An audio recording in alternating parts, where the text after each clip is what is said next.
गाय दो कछु करके, साधारण पोथी समझ करके कभी भी नहीं देखना। ग्रंथ साधारण ग्रंथ, पुराण आदि, इनसे ऊंचा कोई शब्द नहीं है, इसलिए हम इनको पुराण कहते हैं। लेकिन ये साक्षात कृष्ण है। तेने यम वांगमयी मूर्ति प्रत्यक्ष कृष्ण एव ही। ये साक्षात प्रत्यक्ष कृष्ण है। और आपके चंबल क्षेत्र में ना तो मेरे कुछ ऐसे ही एक्सपीरियंस रहे हैं हमेशा। भिंड वाली कथा में थे, वहां तो महाराज रोज पंडाल उड़ जाता था। और कब उड़ता था? मैं रुका हुआ था भिंड में, कथा करने जाता था 60 किलोमीटर दूर एक जंगल में। और जिन्होंने कथा कराई थी शायद उनका परिवार यहां आता है ना, भदौरिया जी, देखो वो बैठे, वो ग्वालियर के ही हैं। लेकिन उनके गांव के लोगों ने कहा कि महाराज आप ग्वालियर में भिंड में कथा कराओगे, उससे हमारे पितर नाराज हो जाएंगे, यहीं कराओ गांव में। और गांव कहां? चंबल की घाटी के बिल्कुल बीच में। मतलब पंडाल के चारों तरफ वही मट्टी के टेले थे चारों तरफ, पीछे चंबल थी, उसमें मगरमच्छ भी थे।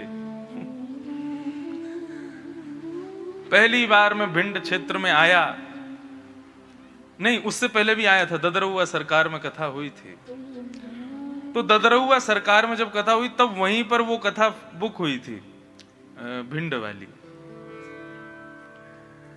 तो जब कथा करने के लिए मैं गया पहले दिन, रास्ते में 2 बार तो सो गया था, इतना लंबा रास्ता। मैंने कहा भाई मैं कथा करने जा रहा हूं कि कहीं रुका हूं और सीधा कहीं और प्रांत में ही जा रहा हूं। बीच कोई रास्ता नहीं था, उन्होंने पूरा रास्ता बनवाया था पंडाल तक पहुंचने का, वो पूरी मिट्टी की घाटियां कटवा करके। और वहां पहुंचे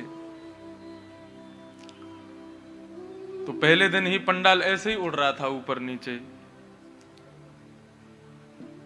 यानी कि अब चलो देखेंगे, कोई बात नहीं, करेंगे कथा, तो वचन दिया है, कथा तो पूरी करनी है।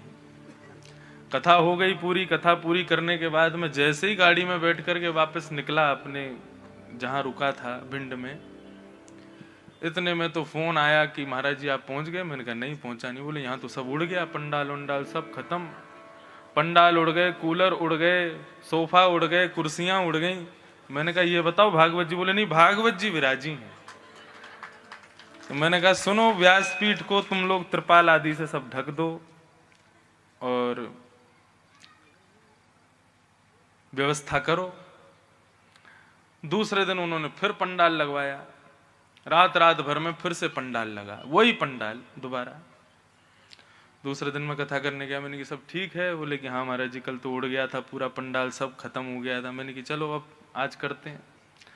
दूसरे दिन कथा करके मैंने कि चलो अब इसी में कर लेंगे 6 दिन, कोई बात नहीं।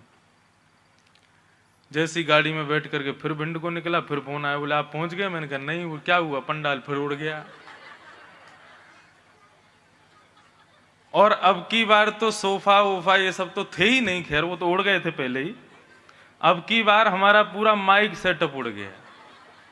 मैंने कहा उसको तो बख्श देते, इतना महंगा माइक। फिर उस रात तो हम, अच्छा तब वो ऐसे कोई एक्ट चल रहा था ना, वो पूरा लॉकडाउन लगा हुआ था भिंड में। हम लोग पुलिस के काफिले लेके जाते थे हमको कथा कराने। बड़ी मुश्किल से पूरी रात काटी। तीसरे दिन फिर कथा करने गए।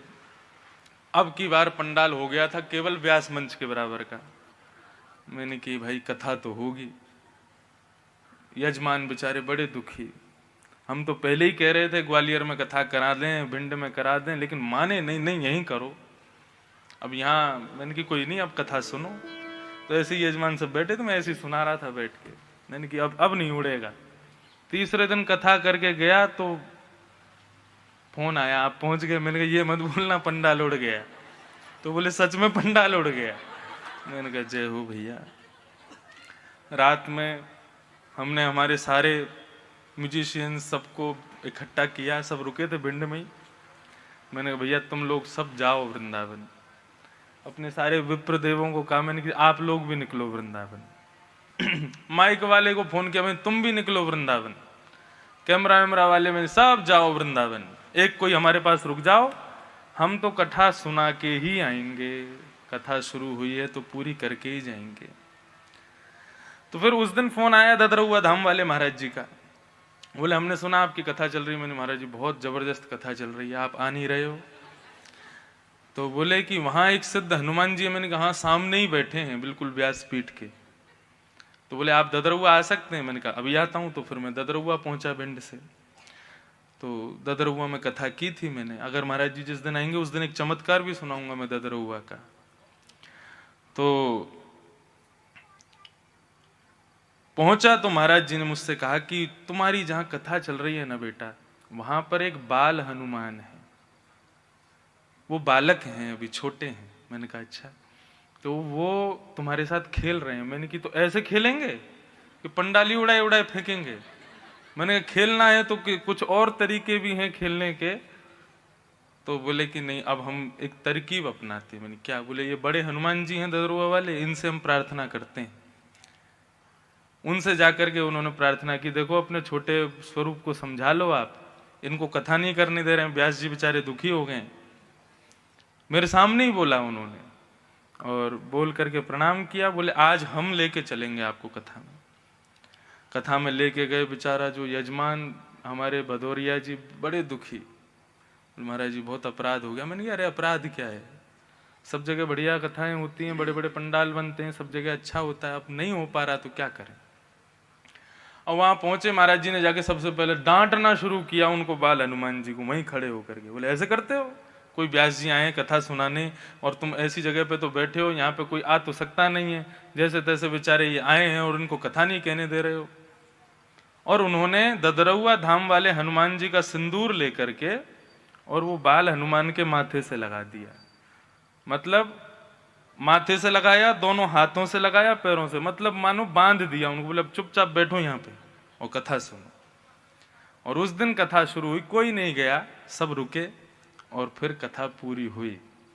7 दिन की कथा वहां पर संपन्न हुई। वैसे ही हुई।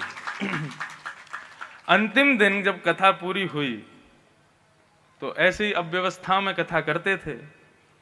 तो जिस दिन मैं जाने लगा, कथा करते तुरंत निकल रहा था वहीं से ही वृंदावन, तो क्या देखता हूं कि जैसे आंधी की आवाज होती है ना, सिसकारी जैसी, वैसी आवाजें आ रही हैं जोर जोर से। मैंने कहा हवा तो चल नहीं रही, आवाज कहां से आ रही? तो देखा वहां जितनी जनता थी सब रो रही थी, सब रुदन कर रहे थे। मेरी गाड़ी को आगे पीछे ऊपर नीचे कहां कहां से पकड़ लिया। बोले आप मत जाओ। मैंने कि यहाँ पर रह तो लेता अगर ये व्यवस्था नहीं होती, बाकी आप लोग बुलाएंगे तो दोबारा फिर आऊंगा। तो भले ही वहां अव्यवस्था थी, लेकिन जो प्रेम, जो चमत्कार, जो अद्भुत दृश्य हनुमान जी का देखने को मिला, वो उस अव्यवस्था की वजह से ही मिला। श्री ददरुआ धाम वाले हनुमान जी की जो कृपा का अनुभव किया, जो बाल हनुमान को देखा, वो सब क्रियाएं, मैं बड़ी बड़ी कथाओं को भूल जाऊंगा अपने जीवन में। मैंने कहां कहां कितने बड़े पंडालों में कथा की, लेकिन ऐसी अव्यवस्था वाली कथा ये कभी भूली नहीं जा सकती है। ये कथाएं कभी भूल जा सकती हैं? कभी नहीं। एक बार पिताजी की कथा हुई, कहाँ, उत्तर काशी, गंगोत्री के पास, गंगा जी के किनारे कथा थी, हिमालय पर। तो वहां भी यही पंडाल ऐसे क्या थे, मजबूत नहीं थे, नीचे पत्थर थे, पत्थरों में गड़े हुए थे। अब गंगा जी के किनारे हवा तो चलती, तो पंडाल कभी ऐसे हिले कभी ऐसे हिले। चौथा ही दिन था कृष्ण जन्मोत्सव वाले दिन, तब छोटा ही था मैं, और रात्रि का समय हुआ, शाम का समय था, और इतनी जोर की हवा आई कि पूरा पंडाल ध्वस्त नीचे। पिताजी के तबले वाले भैया के सिर पे आकर के एक रॉड गिरी, तब से बेचारे आज तक पंडित जी लोगों के ऊपर आकर के जाने क्या क्या गिरा। एक श्रोता उसमें पधार भी गए, उनके ऊपर कोई बहुत बड़ी रॉड गिर गई ऊपर से। और विलक्षण बात यह थी कि पूरा पंडाल गिर गया, लेकिन पिताजी अभी कथा कर ही जा रहे हैं। लोग आकर के कह रहे महाराज जी पंडाल गिर गया, लोग भाग रहे हैं, दौड़ रहे हैं। बोले हमारी 10 मिनट की कथा रहेगी, ये कर जाएं हम। 10 मिनट की कथा पूरी करके तब बाहर निकले। उनको कुछ नहीं हुआ, वे स्वस्थ थे। तो तब से बहुत सारी चीजें हैं जी, अव्यवस्थाएं जो आती हैं ये हमें सिखाती हैं क्या करना है क्या नहीं करना है। कथा जब कराई जाती है तो हजारों लोग कथा सुनने आते हैं। सबकी जिम्मेवारी व्यास के ऊपर होती है। एक व्यक्ति को भी कोई असुविधा यदि कथा में हो गई तो उसका जिम्मेदार कौन है? व्यास है। लोग ये नहीं पूछेंगे किसने कथा कराई, कहां कराई, कैसे कराई, क्या कराई।